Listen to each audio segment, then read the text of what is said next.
Estamos en el libro de Génesis, es una maravilla el libro de Génesis, y los invito hoy a estar en el capítulo 2 del libro de Génesis. Qué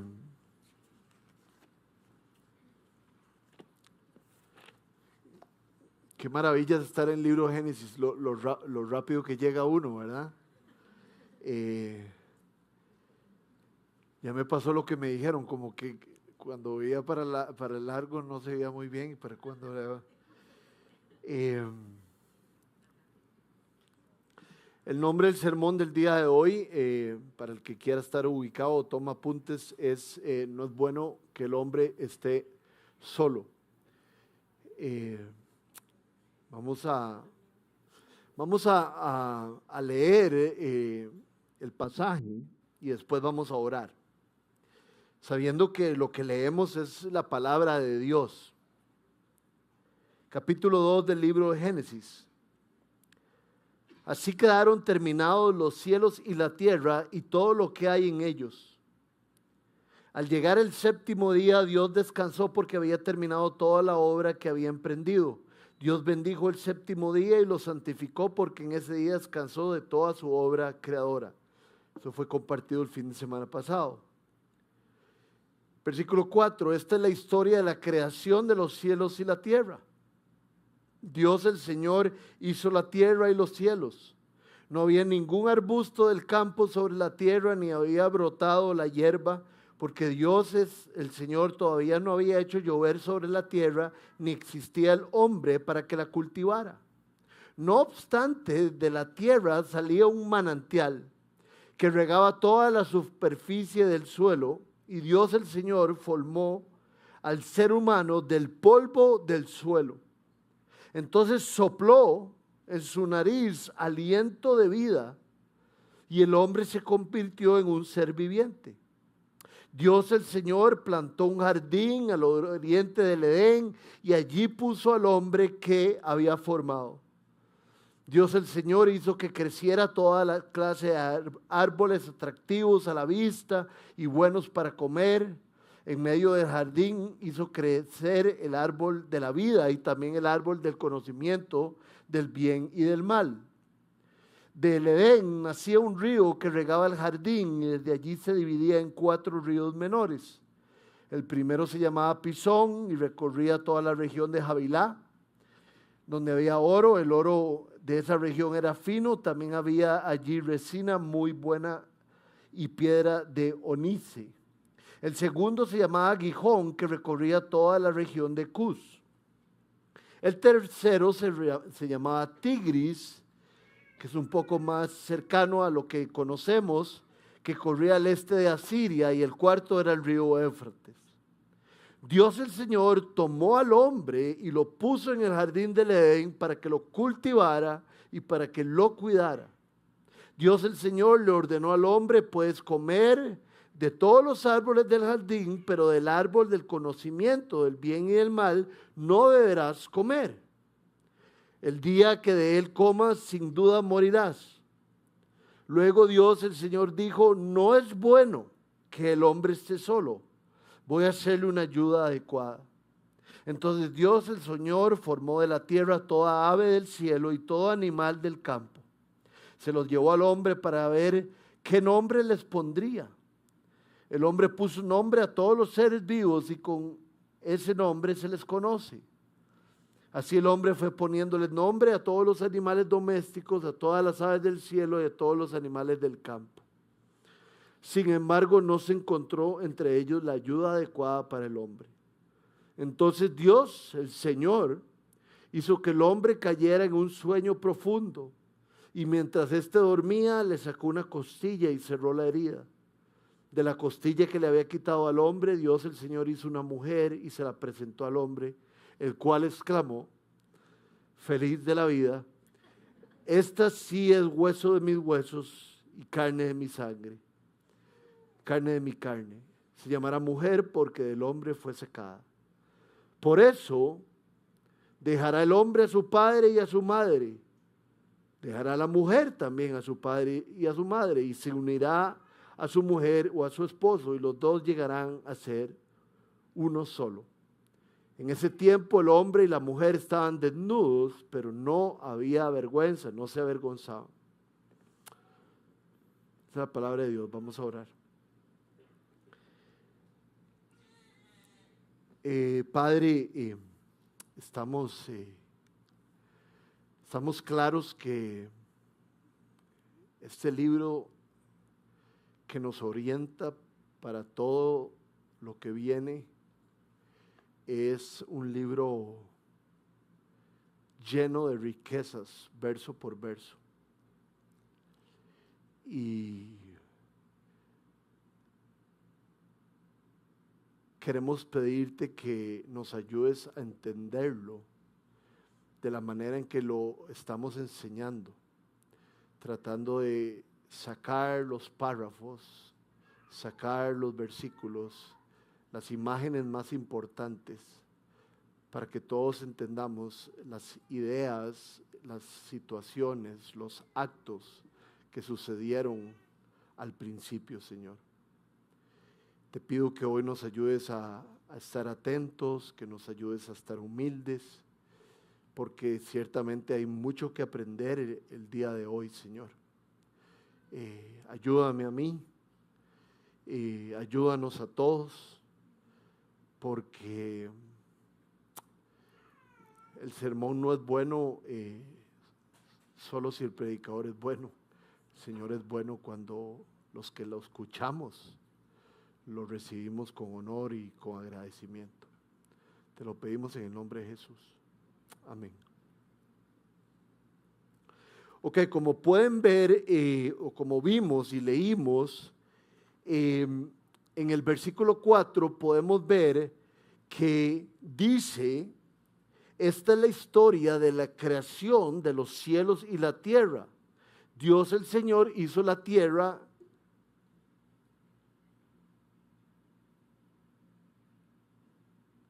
No, así quedaron terminados los cielos y la tierra y todo lo que hay en ellos. El versículo 4 dice: esta es la historia de la creación de los cielos y la tierra. Dios el Señor hizo la tierra y los cielos. Entonces yo no sé si a ustedes les salta la duda, pero a mí me saltó inmediatamente por qué habla de que esta es la historia de la creación de los cielos y la tierra. Dios el Señor hizo la tierra y los cielos en el versículo 4, cuando en el capítulo 1 ya había hablado de toda la creación de los cielos y de la tierra.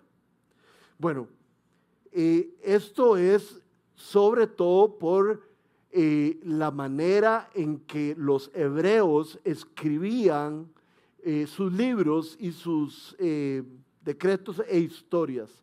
Muchísimas veces lo que sucedía es lo que sucede ahora con Génesis. Se escribía de manera precisa, de manera clara, una historia como se escribió en el libro de Génesis 1, pero era un poco de manera general.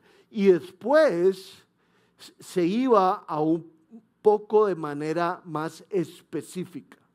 Entonces, en el capítulo 2, como lo hemos leído, nos encontramos algunos detalles de lo que se vio en el capítulo 1 de la creación de los cielos y de la tierra. Se ahonda muchísimo más, pero no de todos los detalles. Entonces, por eso es que en el versículo 4 dice que esta es la historia de la creación de los cielos y la tierra. Dios el Señor hizo la tierra y los cielos. Moisés quiere ir un poco más profundo y quiere enseñarnos unas verdades muy importantes. Les voy a dar un ejemplo de cómo hay algo aquí en el capítulo 2 como desfasado de lo que se cuenta en el capítulo 1. El orden que viene en el capítulo 1 no necesariamente viene en el capítulo 2. Un ejemplo, veamos lo que dice Génesis 2:5. Dice: no había ningún arbusto del campo sobre la tierra, ni había brotado la hierba, porque Dios el Señor todavía no había hecho llover sobre la tierra, ni existía el hombre para que la cultivara.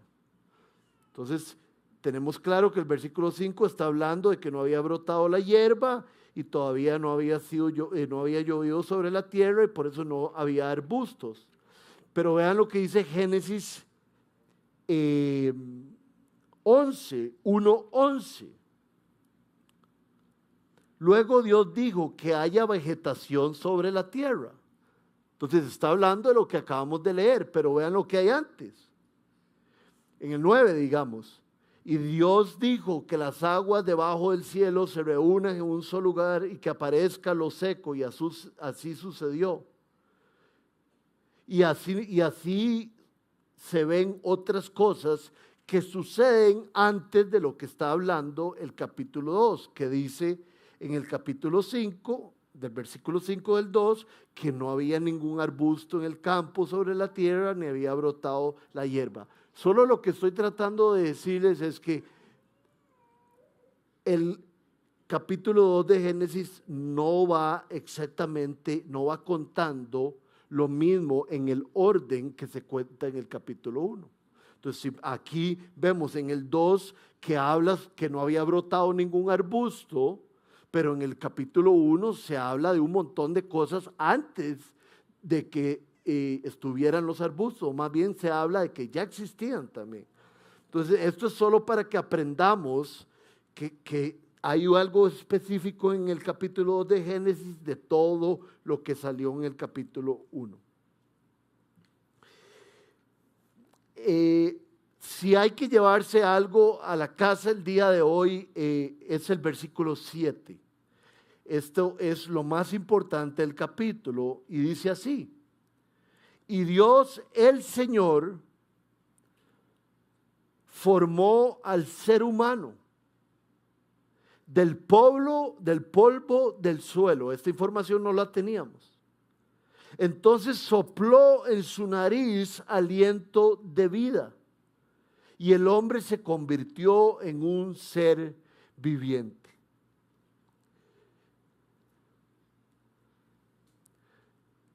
El hecho de que Dios formó al hombre desde el polvo del suelo no es algo negativo, ni lo tenemos que ver de esa manera. De hecho, alguien habló acerca de esto y quiero compartirles un fragmento de lo que se habla de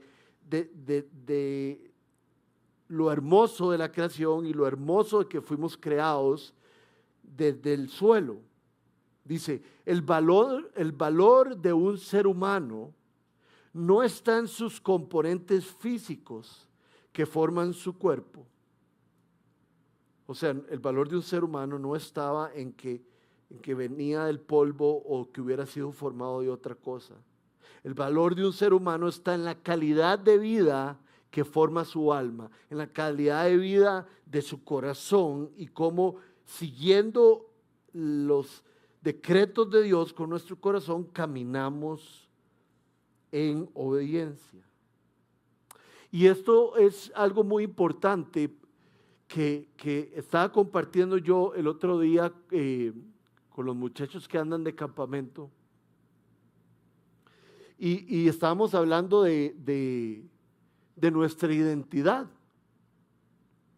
Y yo les conté acerca de un campamento que la verdad es que ya es hora que lo volvamos a hacer, que se llama de niños a hombres y de hombres a guerreros.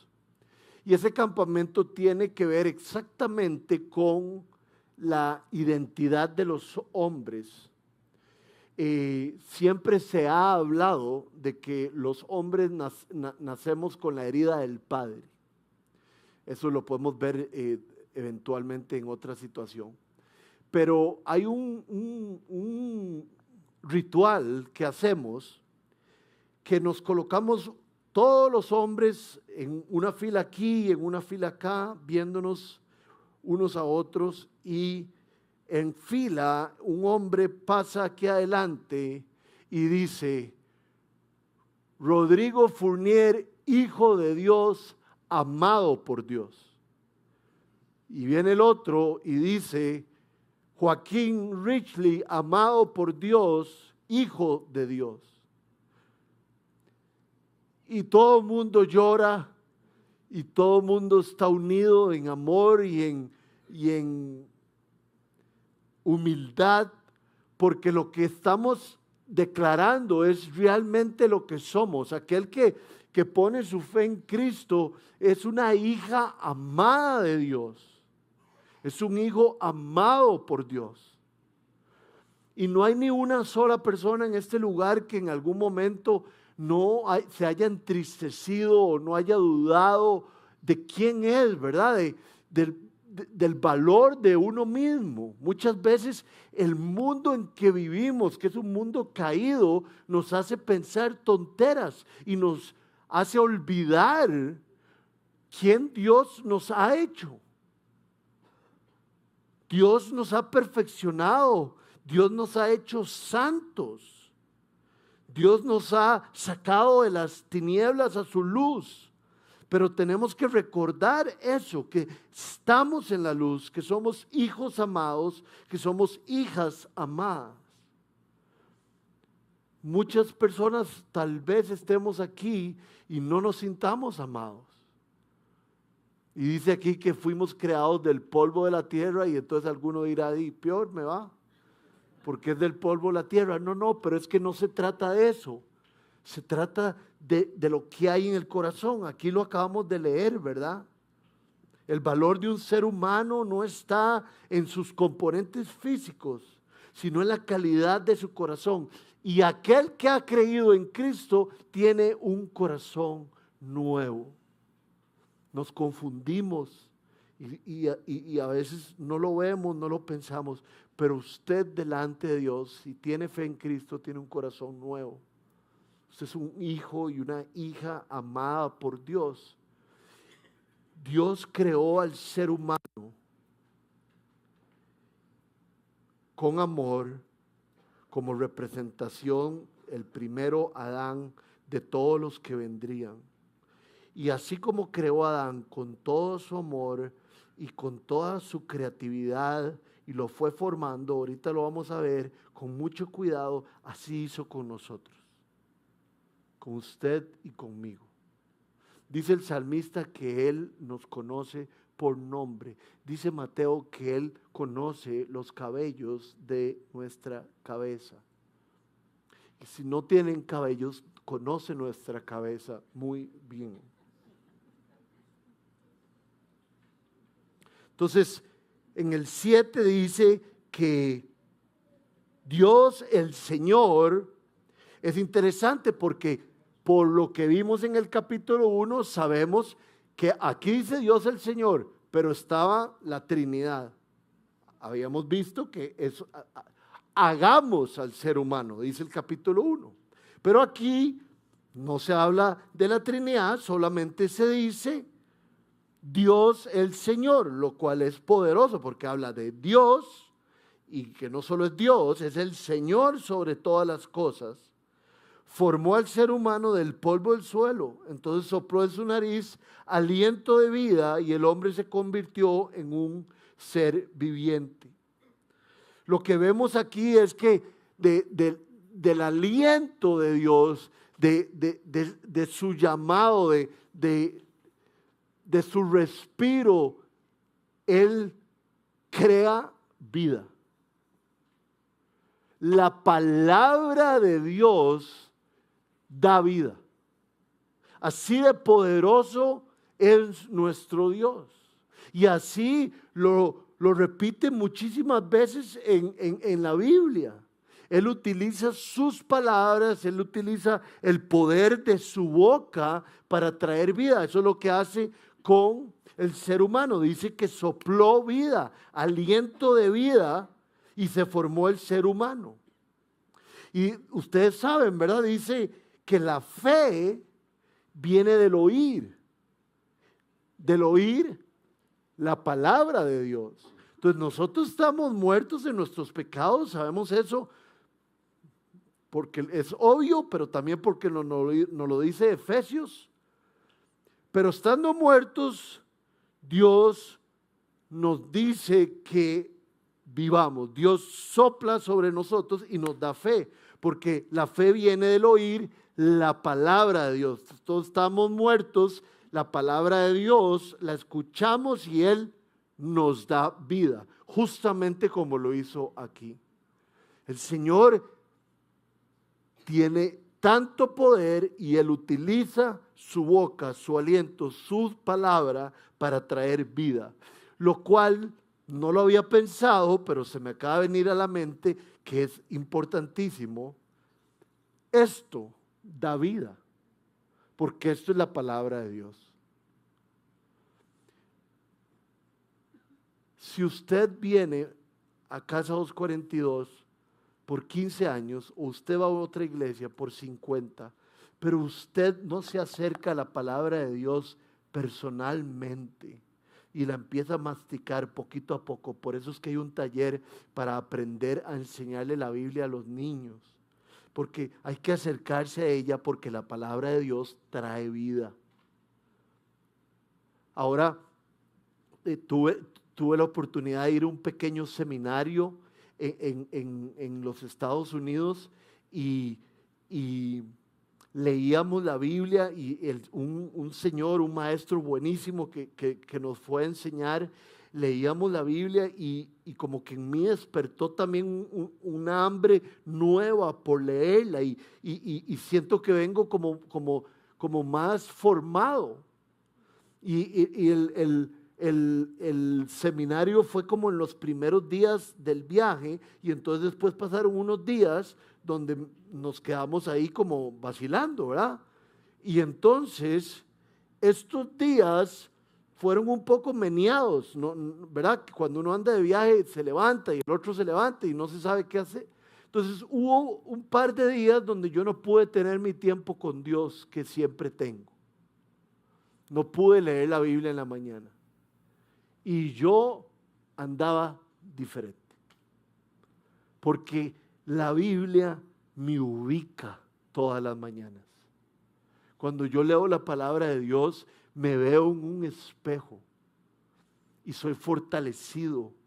Y tengo los ojos de Dios de alguna manera puestos otra vez. Entonces, por eso es que es tan importante entender que la palabra de Dios le dio vida al hombre. La palabra de Dios dijo, se haga o se hizo y se hicieron los cielos y la tierra y todo lo que hubo en ella. Y es la que nos da fe. Entonces deberíamos preguntarnos cuán familiarizados estamos con la palabra de Dios. Nada me haría más feliz a mí o a cualquier líder de esta iglesia que alguien diga, yo quiero aprender a leer la Biblia. De hecho, vamos a hacer un taller próximo de eso. Veamos el versículo 15, que es lo que Dios le dice al ser humano, a Adán, que haga. Una vez que lo creó, dice la Biblia que lo puso en el jardín del Edén y le dijo, Dios el Señor tomó al hombre y lo puso en el jardín del Edén para que lo cultivara y lo cuidara.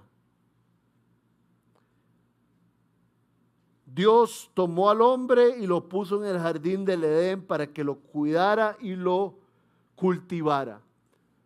Dice al hombre. La mujer nace después. La mujer es la ayuda perfecta para que el hombre cultive y cuide la tierra que el Señor le ha dado. Entonces, esto claramente nos da una responsabilidad a todos los hombres, de que somos nosotros los responsables de cuidar, de preservar, de cultivar lo que el Señor nos ha dado. No solo la tierra, los arbustos, los cielos, no, sino todo lo que nos rodea. Nosotros tenemos que ir adelante, cuidando, cultivando, cuidando nuestra iglesia y cultivándola, cuidando nuestra familia y nuestra esposa y cultivándola, cuidando a nuestros hijos, sobrinos, nietos. Son los hombres los que tienen que llevar el liderazgo. No podemos dejar, porque por alguna razón horrible, las mujeres son como más espirituales que los hombres usualmente. Son los que nos tienen que jalar. siendo eso el contrario de lo que quiere Dios. Dios quiere que nosotros seamos los hombres, los que cultivemos, los que vayamos adelante. No significa que nosotros vamos a hacer, vamos a ponernos una gorra de capitán o vamos a hacer el libro de Pedro habla sobre esto, ¿verdad? Que no es dominar a la mujer, sino más bien es abrirle camino. Y hay una gran responsabilidad en nosotros. Y dice cultivar y cuidar. O sea, tiene que ver con trabajo, con esfuerzo. Y es muy importante esa pregunta a todos los hombres que estamos aquí. Si nos esforzamos en nuestras tareas, si somos ejemplos de trabajadores, porque al Señor le encanta ver a un hombre haciendo lo que Él le ha llamado. En Tesalonicenses, Pablo dice que el que no trabaje, que no coma. Entonces, esto a mí me impacta muchísimo. Y le oro a Dios que impacte a todos los hombres de esta comunidad. Que no estemos nosotros echados en el sillón y la mujer sale con sus hijos a la iglesia. Que nosotros no estemos echados en el sillón hasta que nos traigan la comida, y sino que nosotros participemos de un montón de cosas. La mujer debería ser también a la que le cocinemos, le ayudemos en la casa, porque somos los dos, lo vamos a ver más adelante, somos uno con ella. Pero los hombres debemos de cultivar y cuidar. La responsabilidad se nos da a nosotros de primero. Aquí ojalá las mujeres estén codeando en estos momentos a sus novios y a sus esposos, porque tenemos que tomar responsabilidad de esto. Lo más maravilloso que podría pasar es que Casa 242 sea un lugar donde los hombres lideran sus casas con amor, porque todos sabemos que si nosotros amamos a nuestras esposas se derriten por nosotros. Eso es lo que la palabra dice.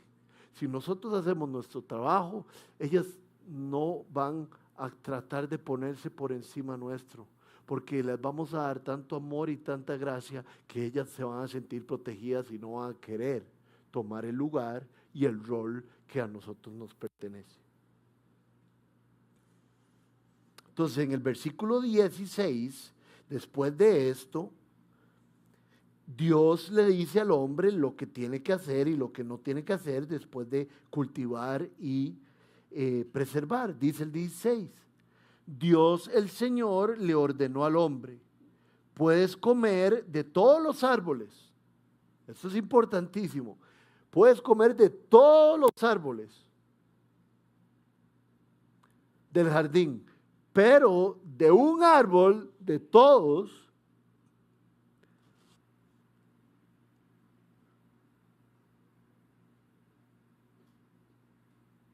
el árbol del conocimiento, el bien y del mal, no deberás comer. El día que de él comas, sin duda morirás. La dirección está clara, que habría muerte si se comía de ese árbol. Eso hace el pecado. El pecado es desobedecer a Dios. Dios le dijo: no coma de ese árbol, puede comer de todo lo demás, porque si come, morirá.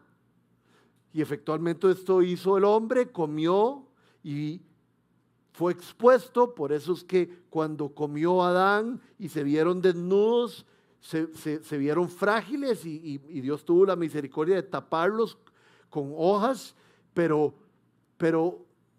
este es una cuestión muy importante diaria de nosotros, ¿verdad? Nos atrae lo que no podemos, nos atrae lo que no nos conviene,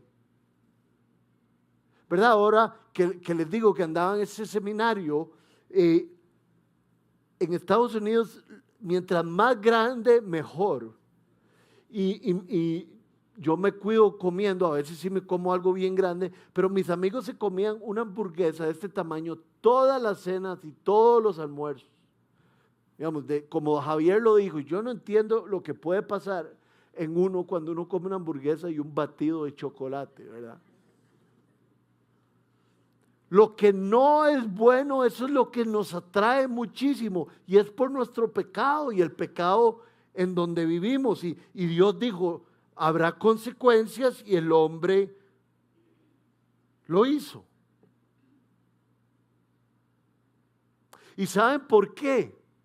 También porque nosotros tenemos la capacidad de autoconvencernos que necesitamos lo que no necesitamos. El Señor le dijo, ¿verdad? Es que, pensémoslo bien, dice que Dios, que había arbustos, que había árboles, que Dios en el capítulo 1 dice que la creación era maravillosa, dice que Dios se puso contento cuando creó todas estas cosas. Y entonces era una bendición todo, menos esto chiquitito no había que comerlo. Pero entonces Adán se autoconvence y Eva también de que aquello pequeño es lo que necesitaban, en vez de todo lo que ya tenían. ¿Les ha pasado? Uno no considera todo lo que tiene y lo atesora, sino uno siempre es, ¿qué me falta? Y así fue Adán. De todos los árboles, Adán, de todos los árboles, no, yo voy a agarrar de este. Y es porque tenemos la capacidad de autoconvencernos y tengamos cuidado, seamos guiados por Dios de no te convencernos de lo que no necesitamos.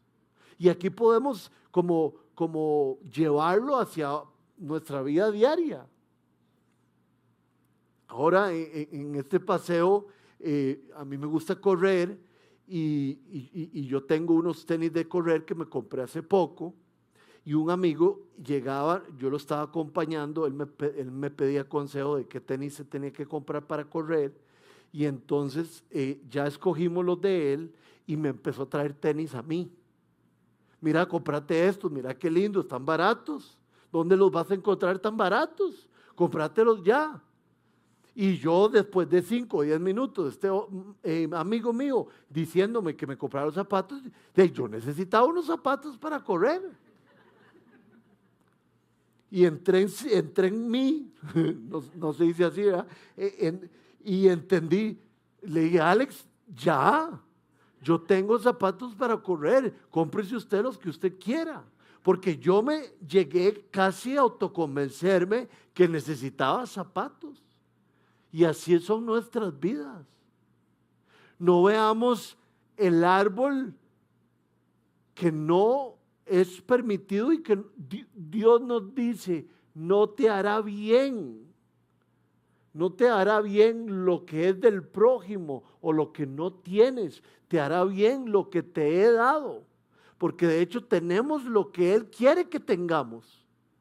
Si Él quisiera que tuviéramos otra cosa y es necesaria, Él no la da. Vean cómo dice Lucas 11:11.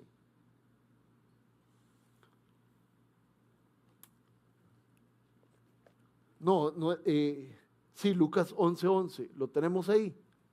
Okay.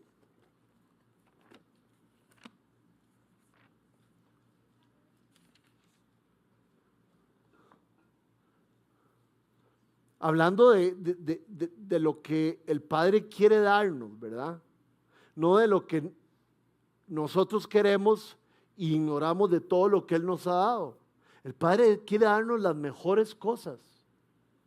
Dice, ¿quién de ustedes que sea padre, si su hijo le pide un pescado, le dará en cambio una serpiente? Esto se repite en el libro de Mateo, del capítulo 7, del 9 al 10. ¿Verdad? Uno quiere darle lo mejor a los hijos.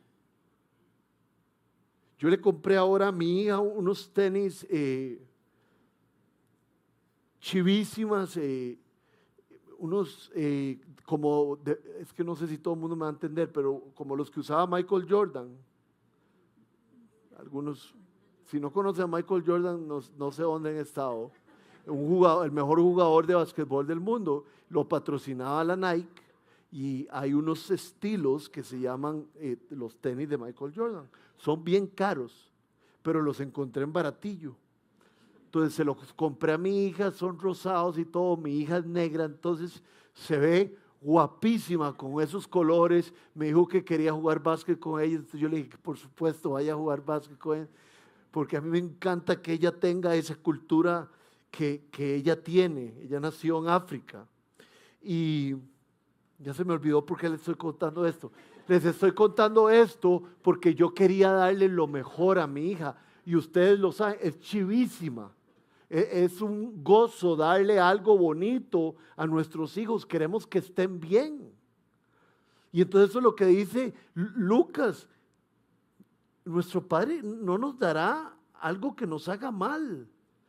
Nuestro Padre nos dará lo que nos haga bien.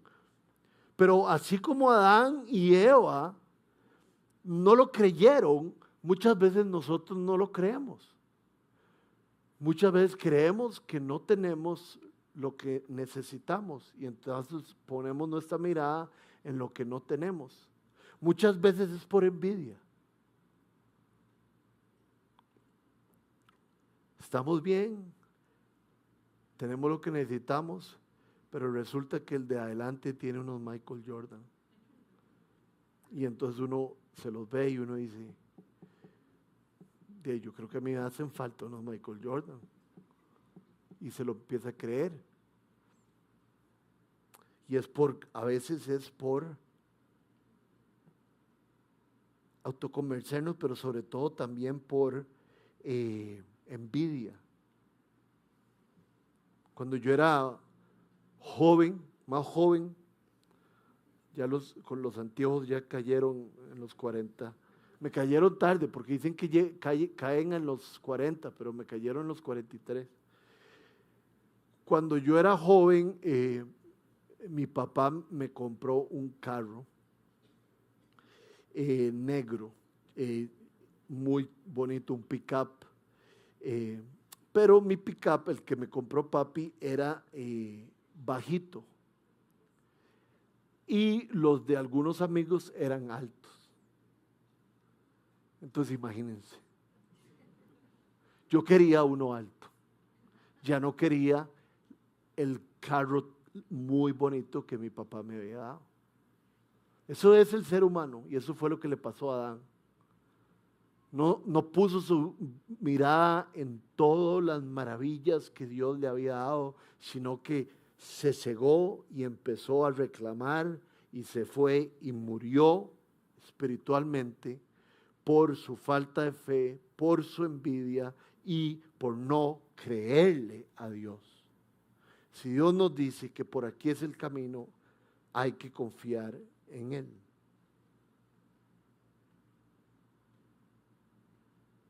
Pero Él pasa, esa es la gran maravilla. Nuestras rebeliones y nuestros reproches sin limitación. Yo pienso en el hijo pródigo y si yo hubiera sido el papá del hijo pródigo, lo dejo venir de nuevo a la casa, pero como dicen por ahí en la calle, pero le corto los alimentos. Ok, venga, pero usted va a ir a dormir en aquel cuarto. Y cuando vayamos a pasear, mejor usted se queda aquí, vamos a ir a pasear yo y el hijo. Yo hubiera sido un poco, yo lo hubiera jalado un poco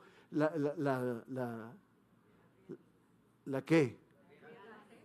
Exacto, el mecate, le hubieras jalado un poco el mecate por lo que hizo. Pero resulta que el Padre que representa a Dios le da sandalias, que tiene una representación muy importante de identidad, le da su abrigo y además, ¿qué más le da?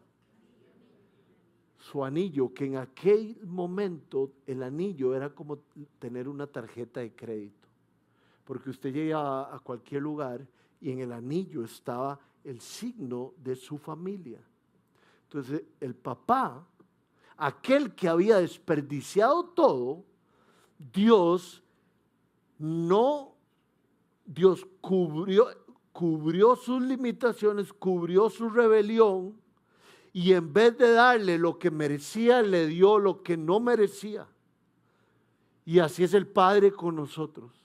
Nosotros somos rebeldes, nosotros gastamos las maravillas que Él nos da, vamos por el lugar incorrecto y Él está esperando para recibirnos, para darnos su gracia maravillosa.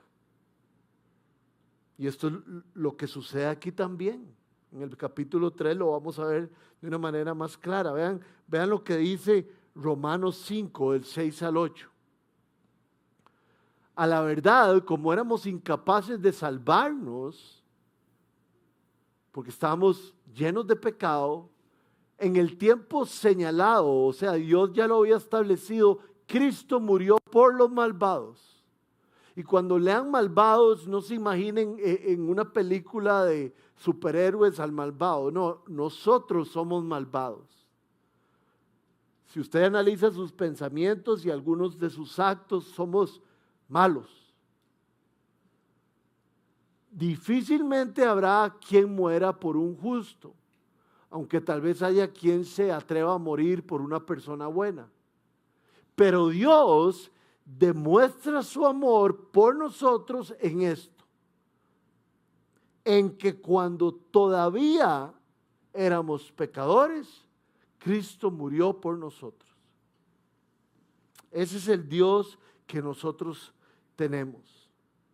Y ese es el Dios que eventualmente sigue perdonando al ser humano.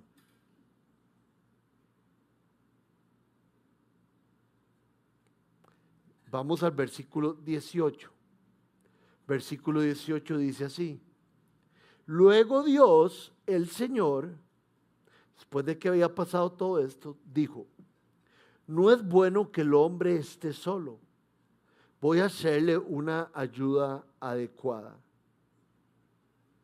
¿Verdad? Recuerden que Dios en toda su creación dice: bueno, bueno, bueno, bueno, bueno.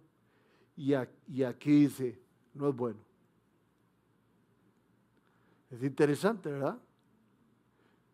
Esto está bien, esto que creí, bueno, bueno, bueno. Está solo, no es bueno. Le voy a poner una ayuda idónea, una ayuda adecuada. Para claridad de todo mundo, esto significa una ayuda complementaria. No significa, no quiero ser pachuco ni nada de estas cosas, pero quiero explicarme. No es que aquí nosotros somos el gerente de la compañía y ella es la secretaria. No. La ayuda adecuada es así. Es un complemento. A nosotros nos hacía falta una compañera. Dios dijo: no es bueno. Entonces, más bien esto que Dios dice que ella es nuestra ayuda idónea, está dándole un significado a la identidad de la mujer muy fuerte.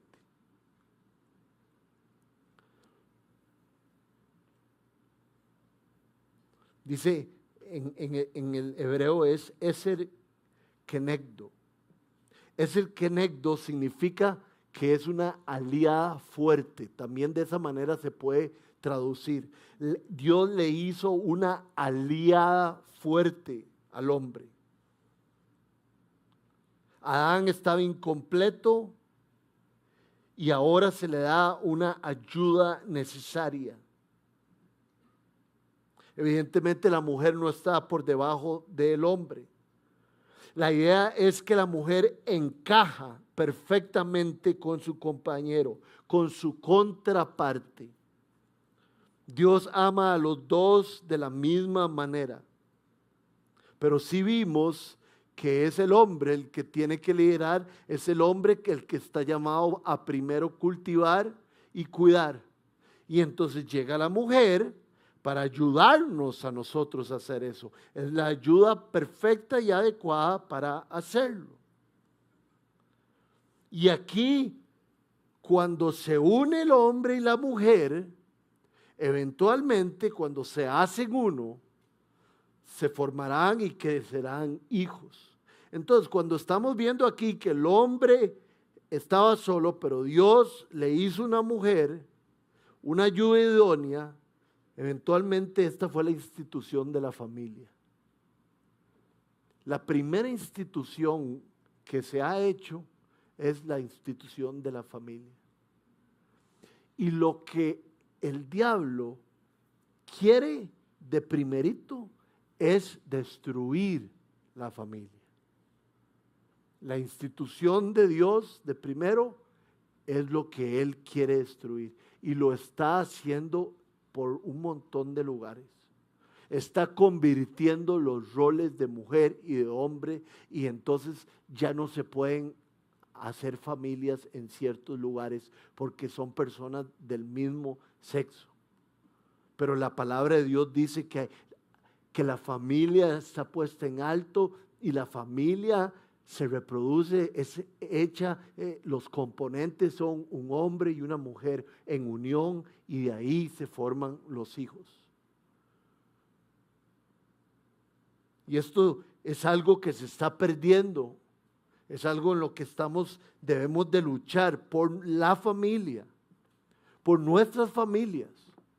Dios quiere ayudarnos a mantener nuestra familia y hagamos lo que hagamos, tenemos que seguir trabajando para retenerla, para cuidarla. El mensaje que el mundo nos está dando es que la familia no es tan importante. Y el mundo se está encargando de inventar otras cosas que no son la familia. Pero nosotros tenemos que vivir conforme a la palabra de Dios. No que los roles se intercambian. El hombre se vuelve agresivo, la mujer se quiere poner encima del hombre porque el hombre es un echado cuando no están los roles bien. Pero un hombre se unirá a una mujer y serán uno. El hombre liderará y ella será el complemento que él necesita. Adán no quería estar solo y tiene sentido porque él, antitos de esto, le había puesto nombre a todos los animales.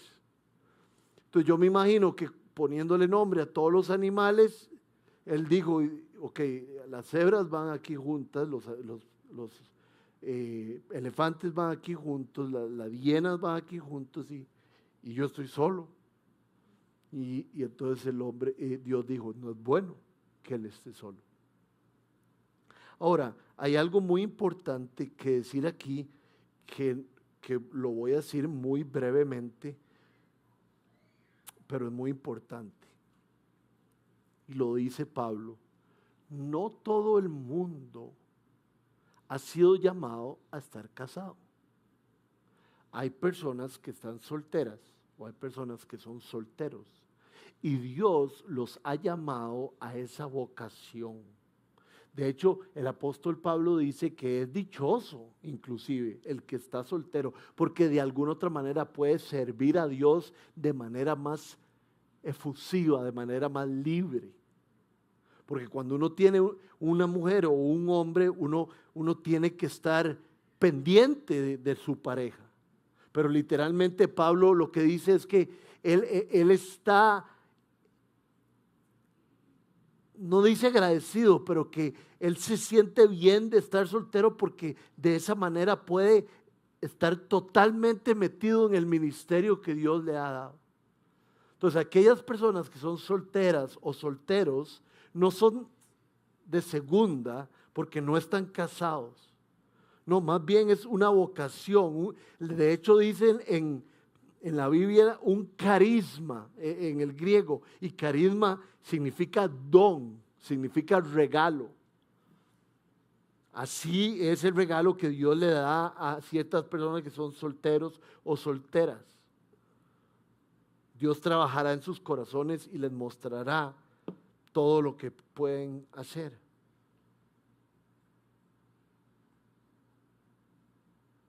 Dios formó al hombre con su aliento. Vean lo que dice Lucas 8:40 al 42 y después del 49 al 56. Cuando Jesús regresó, la multitud se alegró de verlo, pues todos estaban esperándolo. En esto llegó un hombre llamado Jairo, que era un jefe de la sinagoga. Arrojándose a los pies de Jesús, le suplicaba que fuera a su casa, porque su única hija de unos 12 años estaba muriendo. Jesús se puso en camino y las multitudes lo apretujaban. Pasamos al 49. Todavía estaba hablando Jesús cuando alguien llegó de la casa de Jairo, jefe de la sinagoga, para decirle: tu hija ha muerto, no molestes más al maestro. Al oír esto, Jesús le dijo a Jairo: no tengas miedo, cree nada más, y ella será sanada. Cuando llegó a la casa de Jairo, no dejó que nadie entrara, solo su círculo más íntimo, Pedro, Juan y Jacobo, y el padre y la madre de la niña. Todos estaban llorando, muy afligidos por ella. Dejen de llorar, les dijo Jesús. ¿Y por qué les dijo que dejaran de llorar? Porque él la tomó de la mano y le dijo con su aliento, con sus palabras: niña, levántate. Y ella se levantó. Estaba muerta y con su voz de trueno, dice la Biblia, Jesús la levantó. Interesante, no sé por qué le dice inmediatamente que le den de comer. Pero yo sé que ya los aburrí, pero yo quiero seguir machacando el poder de la palabra de Dios. El poder de cuando Dios habla. El poder de cuando el Espíritu, que es Dios, nos habla y nos dirige. Y no ser como Jonás, de agarrar para el otro lado. No ser como Jonás, como Adán, de comerse el fruto, de comerse el árbol que no era el adecuado. La palabra de Dios levanta a esta muchacha. Y la palabra de Dios es la que nos levantó a nosotros, nos regeneró, nos hizo pasar de la muerte a la vida.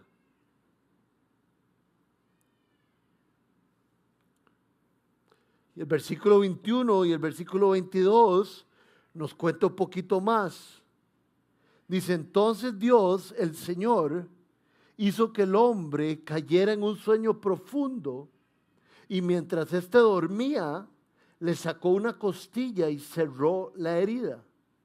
De la costilla que le había quitado al hombre, Dios el Señor hizo una mujer y se la presentó al hombre, el cual exclamó: esta sí es hueso de mis huesos y carne de mi carne. Se llamará mujer porque del hombre fue sacada. ¿Verdad? Sienten la alegría, ¿verdad? Están las cebras con las cebras, los elefantes, y conmigo, ya me la dieron. Carne de mi carne, huesos de mis huesos. Tengo una compañera, qué bendición. Y dice que fue sacada de la costilla del hombre y después Dios selló su cuerpo. Por supuesto que aquí hay versiones, se preguntan los eruditos si es literal o si no es literal. Yo creo que es literal lo que se está diciendo, porque creo que todos estos capítulos del libro de Génesis son literales. De hecho, la costilla es uno de los miembros del cuerpo que pueden regenerarse. Doctor, no sabe. Es que el doctor es pediatra. ¿Algún otro doctor? Bueno, resulta que la costilla del hombre puede regenerarse. Entonces, no fue que a partir de Adán nos quedamos sin costillas. Todos tenemos 24 costillas. Pero a partir de eso fue que Dios trajo una mujer. Yo estaba vacilando, ¿verdad?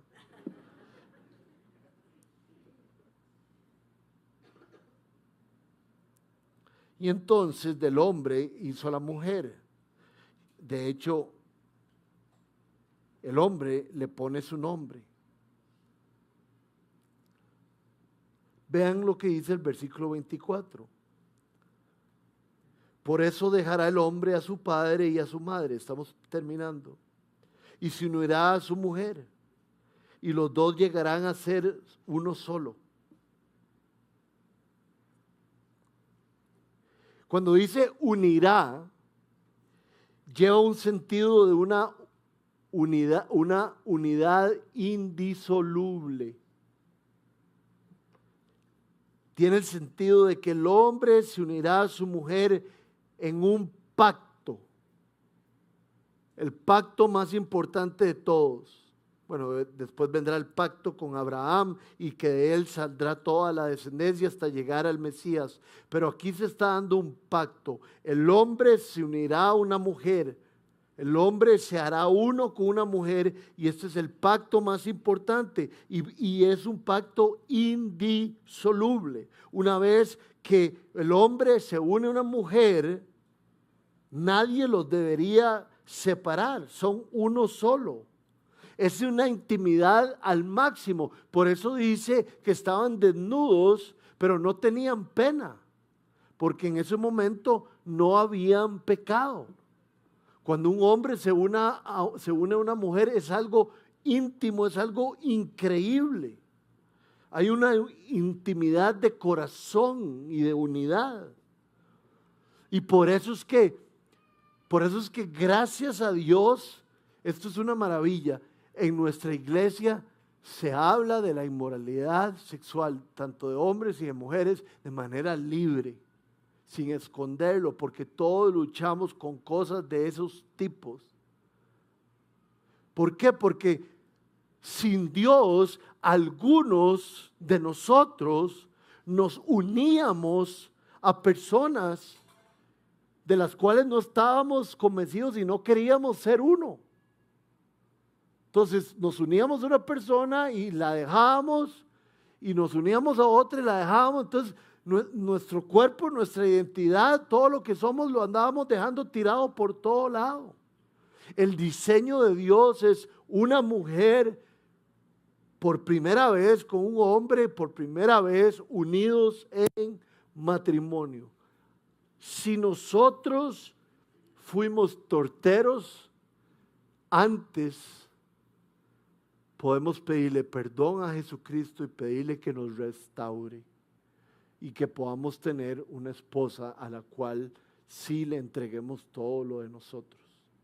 Y por eso hay cursos como Basta Ya, para poder ser restaurado y para poder entender que Dios me perdona y que realmente puedo llegar a donde una mujer, a donde un hombre, sin pena y unirme con toda tranquilidad y sin temor con él o con ella.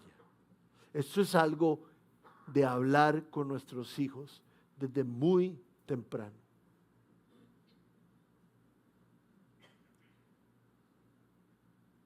Y entonces dice, por eso el hombre dejará a su madre, su padre y a su madre, y se unirá a su mujer, y los dos llegarán a ser uno. Ya vimos eso.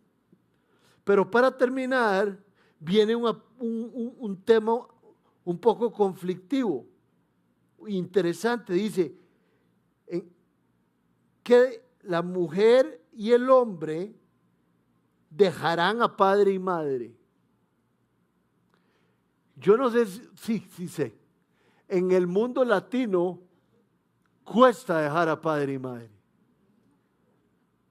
Las mujeres pasan donde la mamá y algunos hombres son unos chineados y pasan donde la mamá también. Y cuando uno se casa, hay que hacer casa aparte. Si yo no me despojo de mi madre y de mi padre y los honro, como dice la palabra de Dios, y aquí escribí qué significa honrar. Honrar significa tenerlos en memoria, tenerlos en un lugar de privilegio. Entonces yo honro a mi padre y a mi madre, les doy un lugar de privilegio, pero tomo a mi mujer y hago mi casa. Yo ya no soy, no, es que sí lo soy, tengo los mismos apellidos, pero yo ya no pertenezco a Ricardo y a Olga, ahora yo pertenezco a Luciana. Y ojo qué fuerte esto, Luciana es mi prioridad antes que mi padre.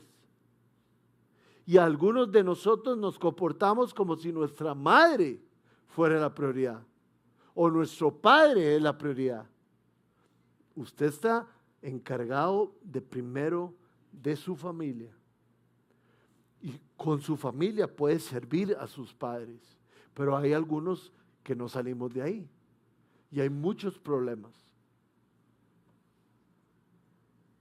¿Por qué no me dicen así? ¿Verdad? Y es que se puede poner uno celoso inclusive. ¿Por qué pasas tanto tiempo? Yo estoy aquí. O el hombre también. O no les echemos culpa a las mujeres porque los hombres también lo hacen. Entonces, veámoslo así. Ya tengo que terminar. Veámoslo así.